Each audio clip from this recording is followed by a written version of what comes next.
Hey everyone, and welcome to Screams After Midnight. I'm Peter, that is Tim. We, of course, talk about horror movies, and this week we're looking at The Wailing, which is, funnily enough, another Korean movie. We did Train to Busan last week. We did not intend to do two Korean movies in a row, but we realised we could do this one, and we wanted to because we'd heard about this earlier in the year, and we were kind of excited about it. So, yeah, we'll start spoiler free, as we always do, and we will go into spoilers halfway through, and we'll give you warning, of course, before we do so. Tim, Yep. what are your general feelings on The Wailing? Oh my God, I loved it. It was amazing. I thought it was very very good. Like you said, we had heard about it earlier in the year. Uh, been getting a lot of good buzz, and I thought it was all very well warranted. Do you know what I love, Tim? See, when you went, ho ho ho ho, boy, I had zero idea which side you were going to land on. Like, that could have been, ho ho ho, boy, this was terrible. Just as easily, Oh knowing you. yeah. So I just want to throw that out there, as I had no idea what you were going to say there. Okay, I'm actually not as positive on it as you are. Really? Funny Wow. enough, I didn't dislike it, but I do have some criticisms. Okay. The main one being, holy crap, this movie is far too long. It is very long. Um, and when we did Train to Busan last week, that was a little longer than most of the movies that we usually do, but Yeah, it did. it was 2 hours, yeah, but it didn't feel Yeah. it. It felt Yeah, like brisk. it didn't really feel like it dragged. I don't know, it's kind of weird because I do feel like it did drag like a little bit, but like I don't know. I don't know if I necessarily minded it too much because I was like just enjoying it so much. See, Um, there was a point in this movie right around where the shaman character was introduced, which we'll get to more specifically in spoilers, but it was right around then when I started to really feel the length, and I also started to feel like the movie was a little bit unfocused for me. Um, okay. and I think that would have, I think my problems would completely be amended if they had just cut this down a bit more, if they had just paced this just a little bit better, Yeah. because it did not need to be this long, and I felt the length. Once we got to about the 90-minute mark of this 2.5 hour, just over 2.5 hour movie, I really started to feel the length. And when I watched, when I finished watching it, I didn't then think, oh, this needed to be that long. No, no, I was completely like, nah, this was too long.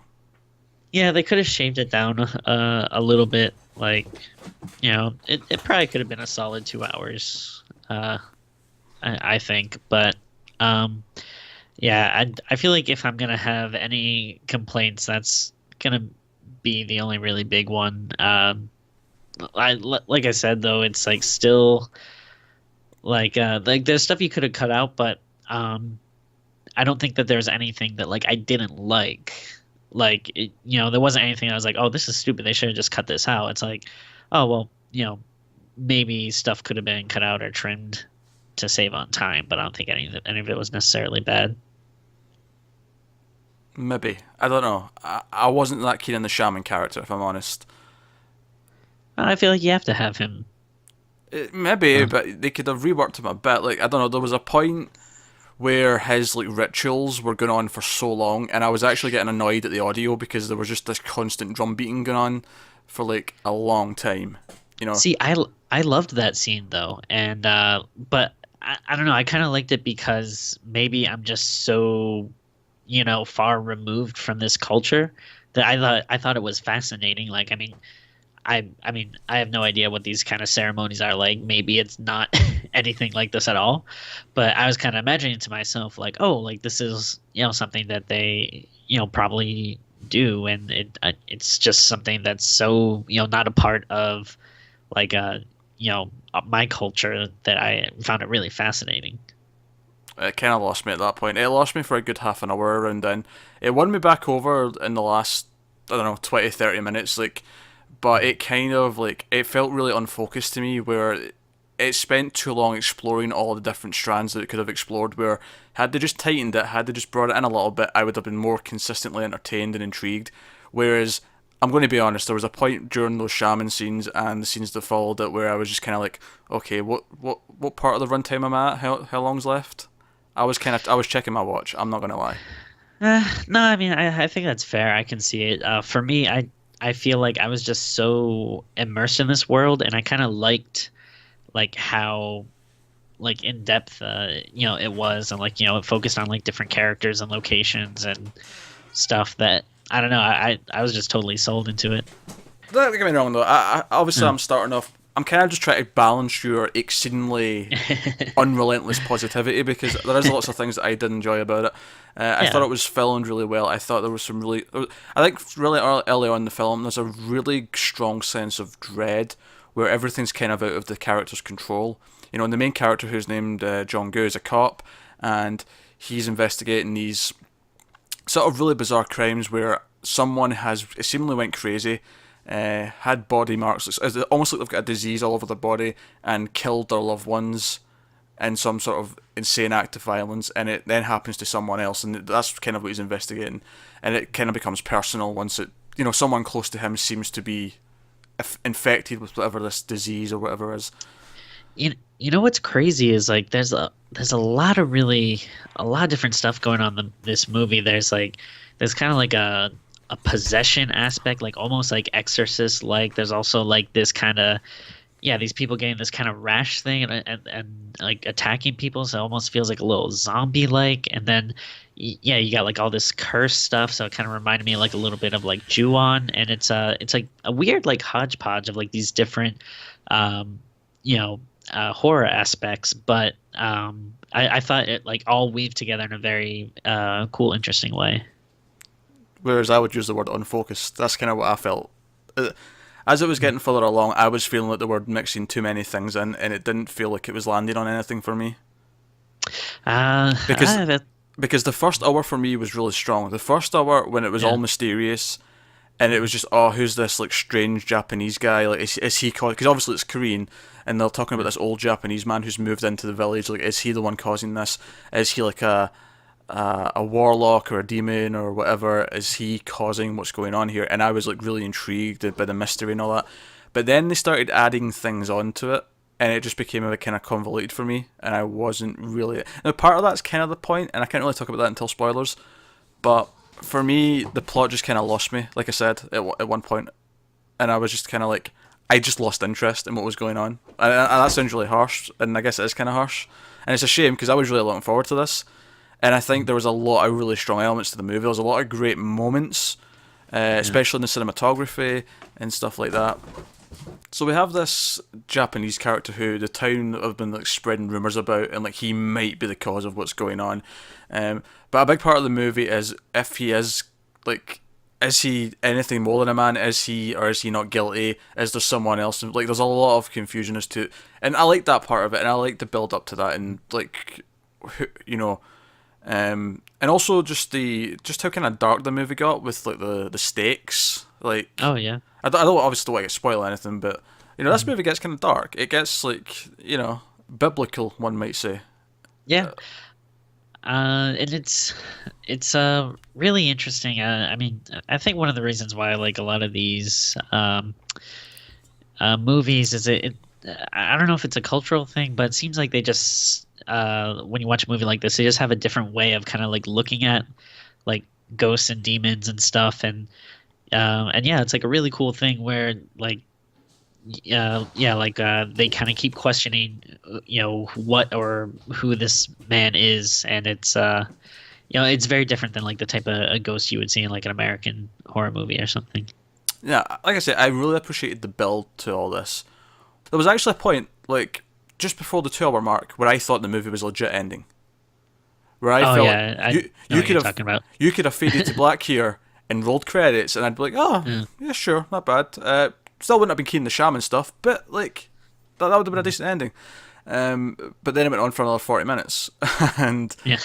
and even though I actually like most of what's in the last like 30-40 minutes. It's there's this middle section where I really started to waver. I don't know, like again with me, I just like the way it looked, and the more stuff that they had, the more interested I got, and I liked all the characters, and the stuff they did. And again, I think maybe it was because it is just like such a setting and stuff that I'm just so not used to, that I was kind of really fascinated and immersed with it, that I didn't really mind spending a little more time in there. I think it did that works for me up to a point, but Yeah. then like, and I'm someone who typically does not necessarily enjoy magic. Not that there's like magic per se in this, but like demons and ghosts and Yeah. stuff are fine, but there is certainly a line where you cross where like you either keep it as mysterious as possible so it feels like something that only I can imagine, like in my worst nightmares. Mhm. And there's a point where if it starts to be feel too set in stone, it stops being that scary and stops being Yeah. that interesting. And this rides this really weird like line in the middle where it leaves quite enough to mystery, which is good, but it Mhm. introduces too many ideas to the mix where it feels like there's too much being thrown at me. And maybe that is a cultural thing. Maybe someone who's from Korea won't feel this way because to them True. all of this will feel like, oh yeah, that's like just casual, like myths that we're all aware of or whatever. And my brief bit of research into this mentions that South Korea, adopted Christianity like later, but there was still, the old religions and stuff kicking around, and there's this sort of, I don't want to say Kind of. distrust, but there's like a fragmentation in that sense.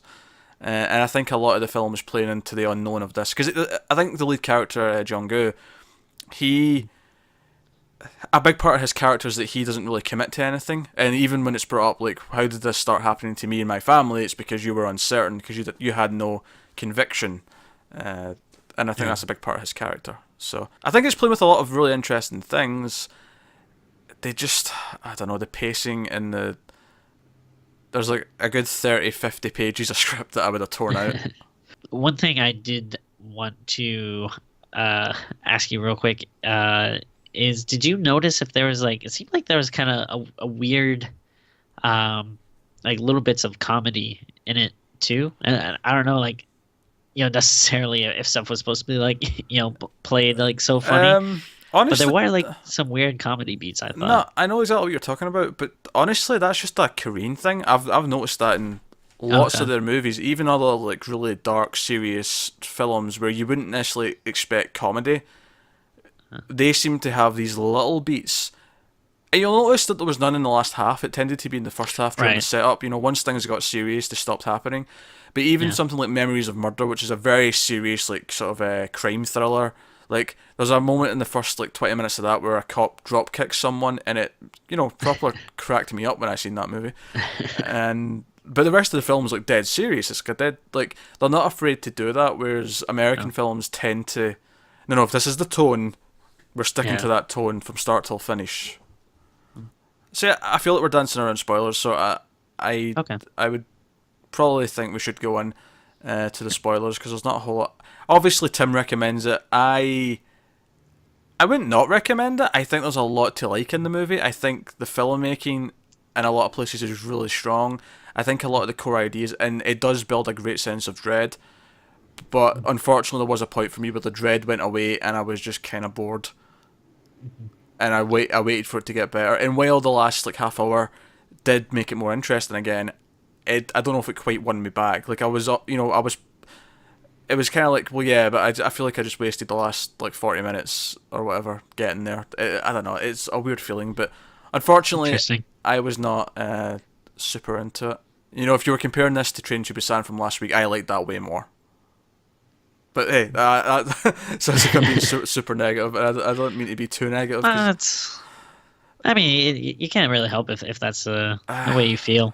it is. I Yeah. feel I Yeah. feel bad though because there's a lot of good things like that. Anyway, let's get to spoilers. Well, I mean, it's good that it like I think it's like a pretty strong testament though, if like you still kind of want to like it, or if you still have a lot of positive things to say, even if there's a good chunk that you don't like.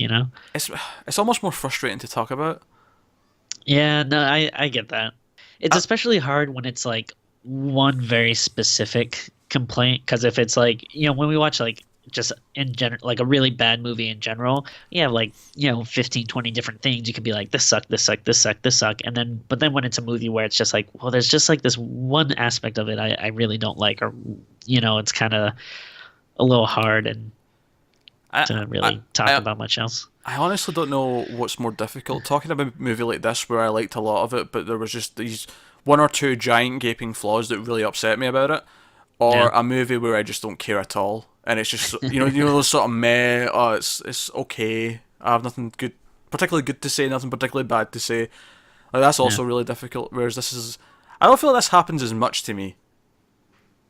No, I feel you. I mean, it's definitely happened to me before, but Oh yeah, I feel like on this show more often than not, if we have different opinions, I tend to like something and you tend to be on yeah. it's rare that it's this way around. So anyway, with that said, full spoilers from this point on into the Wailing.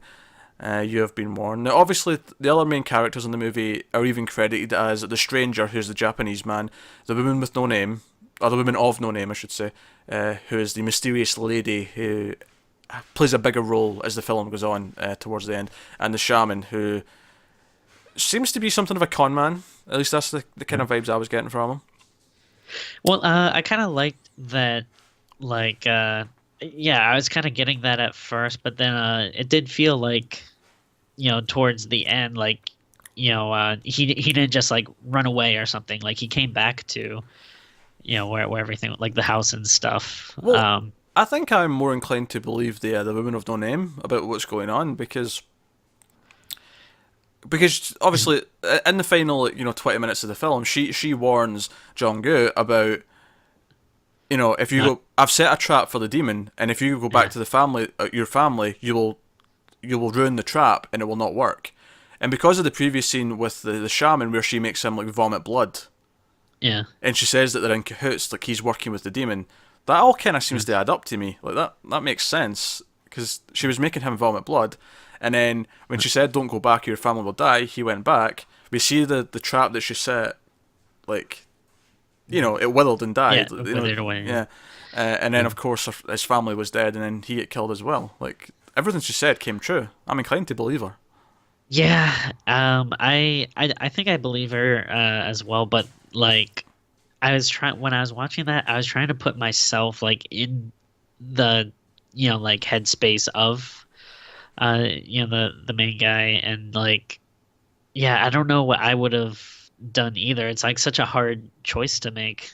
It's like I don't know. I thought Well, it was like this I goes can't really blame him, but this goes back though to him not being like sure of things. He's uncertain and yeah, like suspicious of everything. Like he immediately assumes the Japanese man, the stranger, is to blame for everything, and he goes, yeah, which may or may not have been a mistake, but like this is who his character is. He's not sure. He can't commit to any choice. Even in that scene, he's constantly running back and forth. Like he almost runs home, then he stays to listen to her, then he runs home again. yeah. Like, and I enjoyed this part of it. Like I had fun with this. Um, but there was just this gaping hole. Like where it picked up a bit more was when he took out his like sort of buddies to the Japanese man's house, and Oh, we and like got the sort of, I guess the zombie esque scene. I guess we'll call it. oh yeah. Where the guy's like ripping the priest's like face half off and whatnot. Who survives? Yeah. I will point out. There's not like a ton of like gore and stuff, but the few instances where Yeah, there were like it's not that kind of movie certainly. yeah, but the few instances where they did have like any type of special effect or gore or anything, I thought were really well done and looked really cool.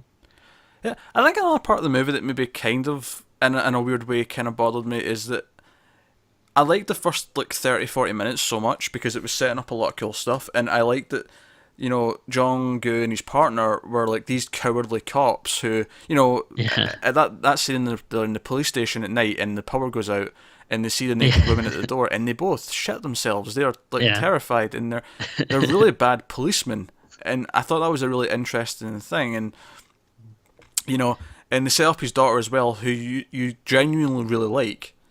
Yeah. When his daughter like catches him and his wife having sex, like he goes out and buys her stuff, and she keeps like saying these things and making him take her drink, and she's really kind of adorable, and you get Yeah. this relationship. So it sets up the idea that she's worth fighting for, and that's what he is fighting for throughout most of the movie. Um, but I think I was expecting more of his partner. I was expecting more of the two, like him and his partner investigating what was going on. And Yeah. then there's a big chunk in the middle of the movie where it became a possession movie, and I think that's the part of the movie I really have a problem with, because it was them talking about what to do, the shaman coming in and doing these rituals, and unfortunately this does take up like 30-40 minutes of time, all of this portion of Yeah. the movie, and that's where I was kind of like, I think it's because I came into this movie expecting more of a murder mystery where the culprit was a demon or a ghost or whatever, Yeah. and what I got I got that. I did get that, like, at points in the movie, but there was a big chunk in the middle where it turned into, like, a poor man's exorcist or whatever you want to call it. Um, yeah, I don't know. It didn't really bother me that much. I like that stuff. Well, see, I I like that stuff. Like, I like movies that are about possessions, but here yeah, it just felt, I don't know, it wasn't in the spirit of the movie that I was kind of getting into already, if that makes sense. like you said, like the little daughter was like really like cool, cute little kid. So you did really feel for her like when she was trying to get possessed, and there was like some creepy stuff, and I liked the like again like you said you didn't really like the shaman, but I thought he was a pretty interesting character, and I was really fascinated by like all the stuff that they do in the ritual. Uh, I think that was part of the problem for me, was that I felt like a lot of the rituals seemed really goofy to me.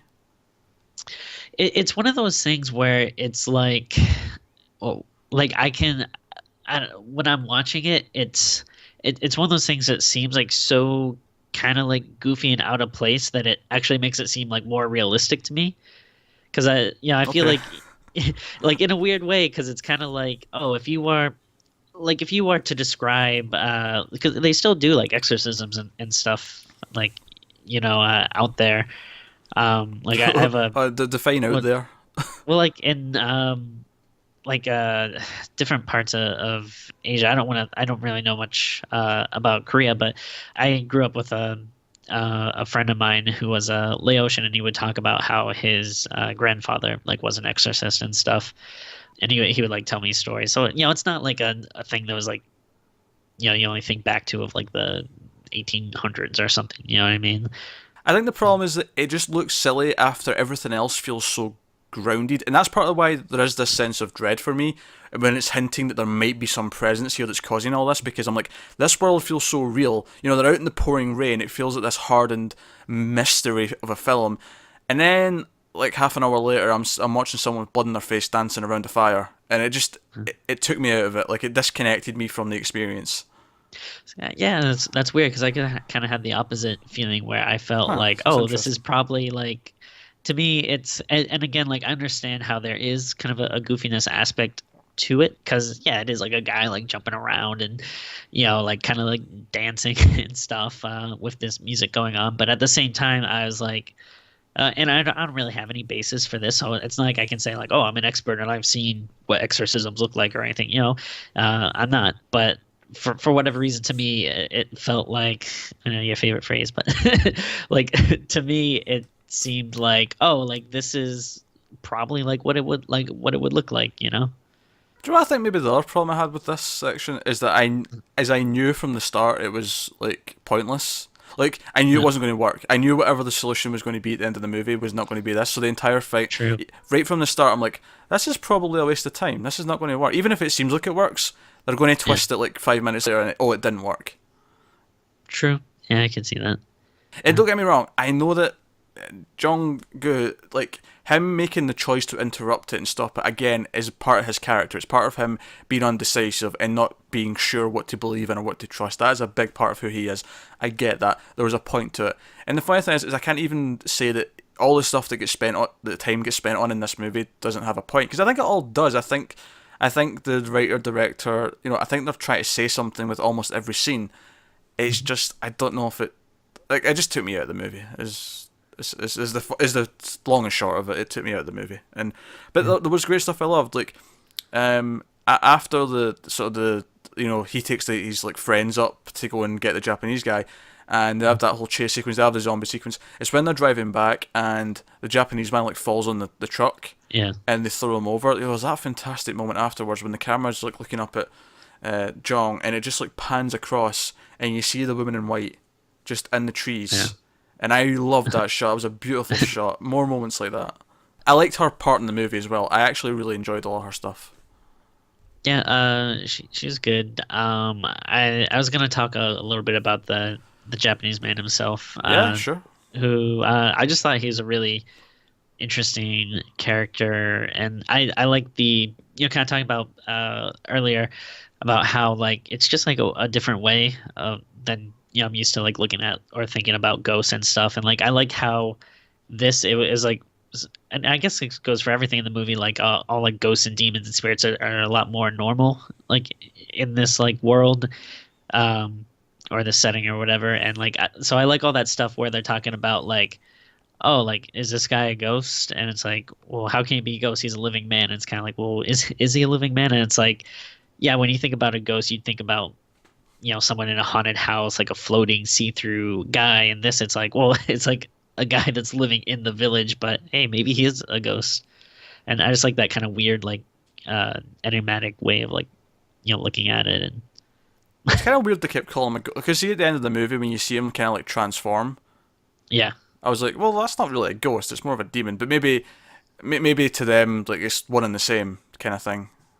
or I mean, maybe they, yeah, either that or it could be possible they thought he was a ghost, but he actually was a demon. Like if it is like two different things, like thought he was something else that he wasn't. Or I feel like towards the end of the movie there was a lot more calling him a demon. Like it became a much more yeah, common thing to hear than ghost towards the end of the movie. yeah.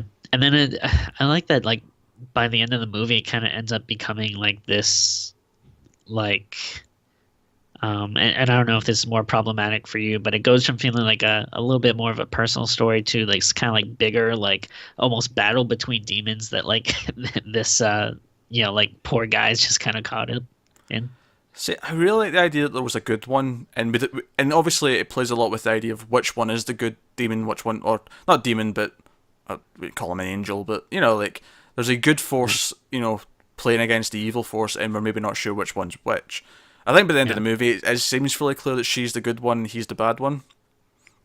Yeah, that's what I would assume. That said, though, when they first hinted that he was actually the good one, try to stop her, I kind of liked that, and I was like, oh, that's actually pretty cool, and it obviously adds this extra layer of guilt to everything Jong-goo's done this entire movie. When he was trying to save his daughter, he's trying to save the village, if that's the case, and it doesn't seem to be by the time we actually get to the end. But no, I don't have a problem with that. That idea was fine to me. But this is again where I feel like the shaman character doesn't feel as important, and I'm sure some people who love this movie are going to who have probably written like why this third character is really important to the whole thing. But for me, he just added all this extra runtime, and obviously, yeah, sure. At the end of the film, he comes in with his camera and he takes photos, showing that he's either in cahoots with the demon because he also took photos, or it's just an extra layer of him being like some sort of, I don't know, con man. Like he surveys, and we see that big box of photos that he drops. But I don't know, like. Honestly, I would have cut him completely out of this movie, and it would have freed up so much runtime. It would have gotten us to the core conflict between the stranger and the woman with no name. Like, I feel like those are the core driving forces of the movie. When he's doing like his ritual, I like that we also see the side of the Japanese man who's like doing his own ritual, like to protect himself. I thought that was really cool, like to see these kind of like two different rituals going on. I don't know. I didn't like him at all. As soon as he stepped onto the screen, there was something about him that just felt like it just didn't jive with the tone of the movie for me, and it took me right out of it. And it's a real shame because up until that point, I was really enjoying it. I like a lot of the, especially like when they're like first investigating the Japanese man's like house. I thought like a lot of that stuff like looked really creepy, like his weird, like ritual room and like. Seeing like it looked like he had like kind of almost like a big nest or something. Yeah, like No, I think the visuals were a big reason why I liked the first half of the movie. Like I talked about how it felt like a very grounded film, like it was set in the real world, and that's when I think the visuals are a big part of that. It didn't feel like, oh, let's give it this like style that make you feel like you're already in a world that's full Yeah. of like hauntings and stuff.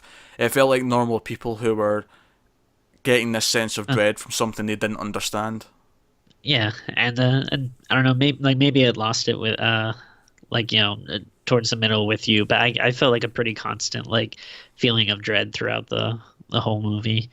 If I do have a little bit of a minor complaint that I would say is um it, and it might, if I go back and watch it, it might not be as many as I'm thinking, but I felt like there's maybe a little too many like dream sequences. Yeah, even that stuff was kind of.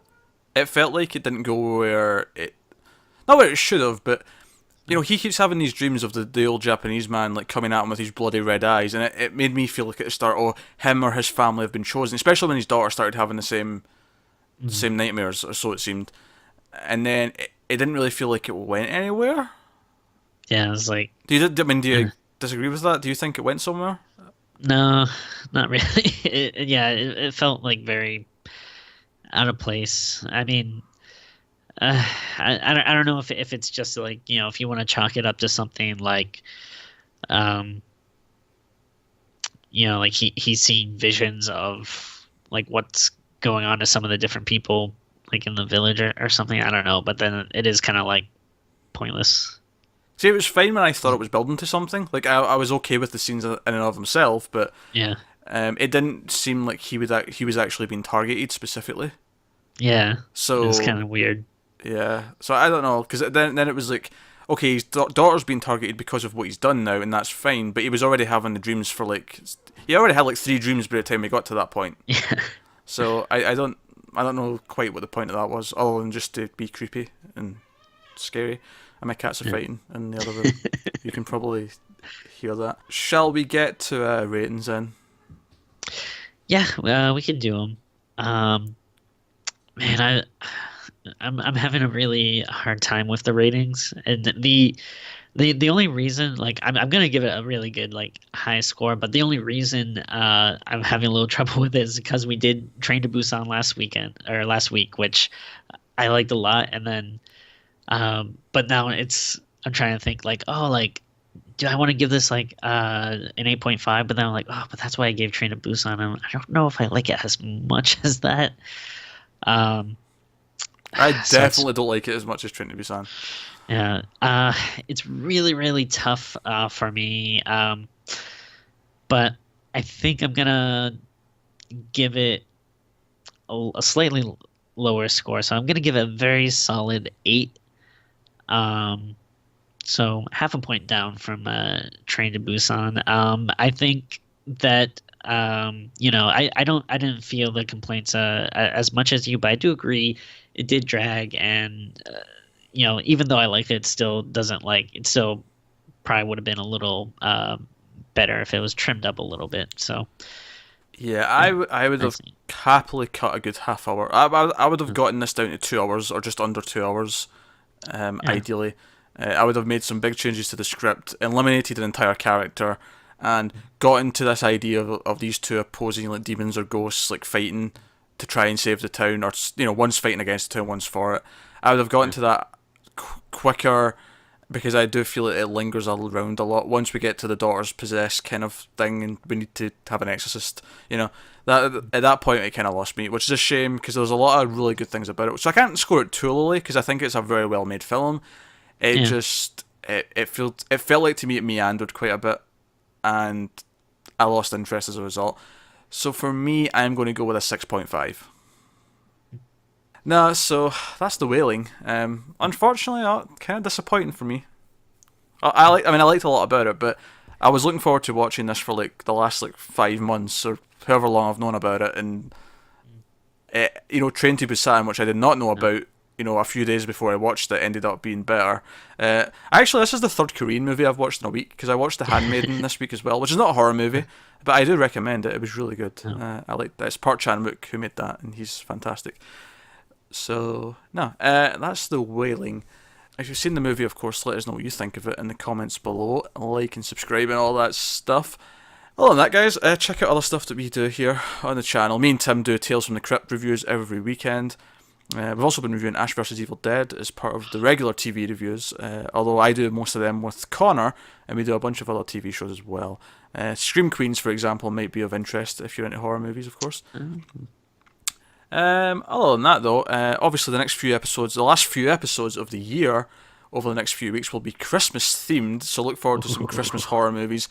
I'll make sure there's some links in the corner to the ones we did last year. We'll also have our end of year special where we talk about the best and worst horror of 2016. And we've seen a lot of horror movies this year, so we'll have a lot to talk about. So that's everything that's coming up in the next little while. So thank you very much for watching, guys. Keep watching horror movies. We'll see you next time.